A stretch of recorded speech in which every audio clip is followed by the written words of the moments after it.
In this lesson, we're going to learn how to translate algebraic expressions.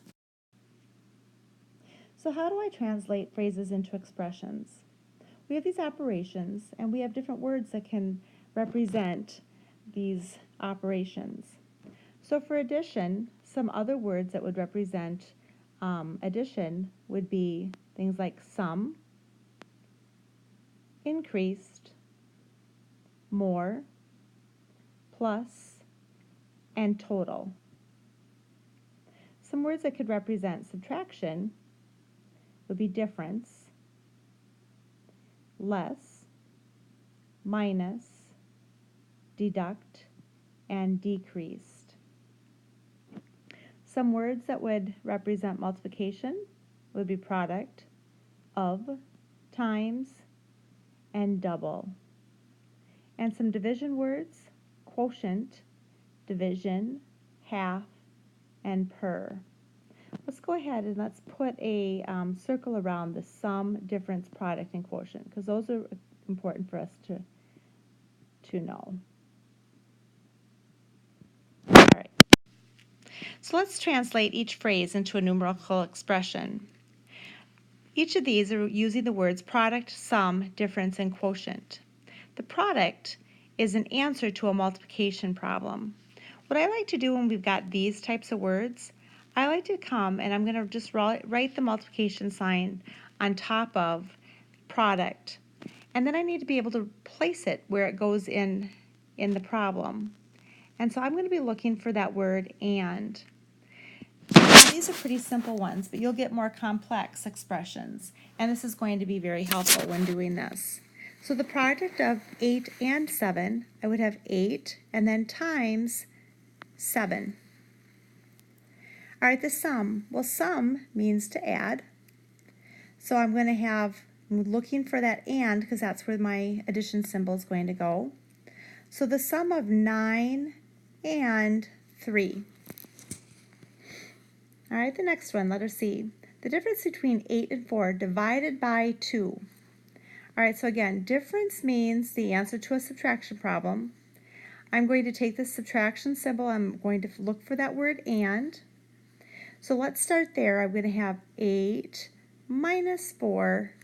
And now we've got that entire part divided by 2. So I'm just going to put the whole thing over 2 because remember when you write something as a fraction, that means it's division.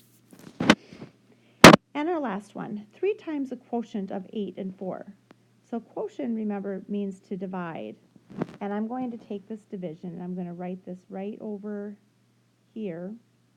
And so it's going to go between there. So this means 8 divided by 4.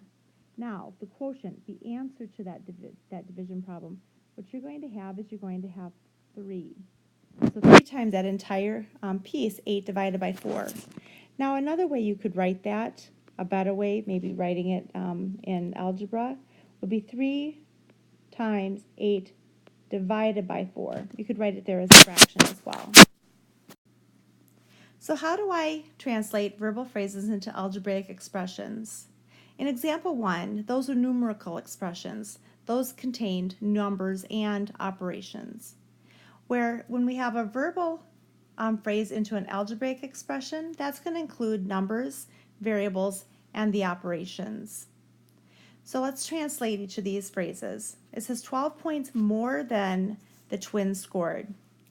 All right, so 12 points more. Well, we know that more means to add, so I'm going to put the addition sign here. And I've got that 12 points more than the twins scored. Well, because we don't know what the number that the twins had scored, that's going to be written as our variable because we do not know that. So 12 more points will be 12 plus x. All right, so for letter B, Emma's salary plus a $200 bonus. Well, we don't know what Emma's salary represents, so I'm going to go ahead and I'm going to assign that a variable. And you could have any letter as your variable. I'm just going to pick the letter x. Plus, well, remember we know that plus means to add. And then we have the $200. All right, let's take a look at letter C. 4 times a number decreased by 6. All right, so let's look at this one first. So we've got the number decreased by 6. So a number I'm going to have as x, and I'm going to decrease it by 6. But it's 4 times a number decreased by 6. So 4 times that number, and then it's going to be decreased by 6. So you'd have 4x minus 6.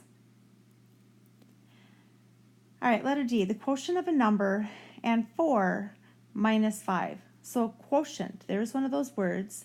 That's the answer to a division problem. So quotient is going to be divided by the number and 4. So it's going to be placed right in between there, and it would be written as like n divided by 4. But I'm going to go ahead and I'm going to write it n all over 4, because that's a better way to write it in algebra. And then we're going to then minus the 5. So minus 5. So n all over 4 minus 5. And our last one, a taxicab company charges a fare of $5 for the first mile and $2 for each additional mile. Write and evaluate an expression to find the fare of an 8-mile trip. All right, so we've got the $5 fee for the first mile. So I would going to put that first, because that's not going to change for each of these additional miles. That first mile is just going to be $5. And then I've got $2 for each additional mile. So I've got $2 for each additional mile. And if I don't know how many miles it is that I went, I'm going to put a variable x. Because if I just went 2 miles, I'd take 2 times 2, and then I would add the 5. In this case, it wants to know if I had an 8-mile trip. So I'd have $5 for my first mile, plus I'd have my $2 for each additional mile.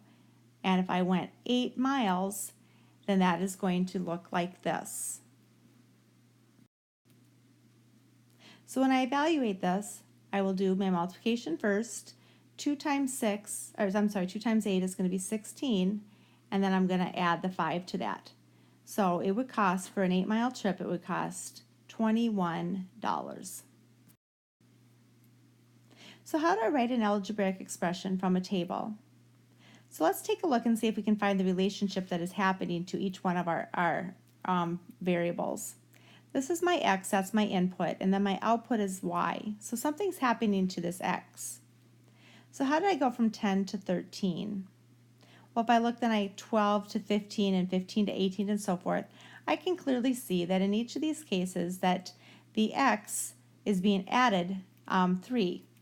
So what I have here is I have x plus 3, and then we would have our equals y, because so I'd have 10 plus 3 is equal to then, in this case, 13.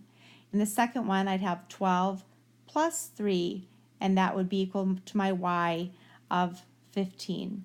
But in this case, if I really wanted to write just the expression, what is happening here is it's just the x plus 3. If I wanted to write the equation, it would be x plus 3 is equal to y.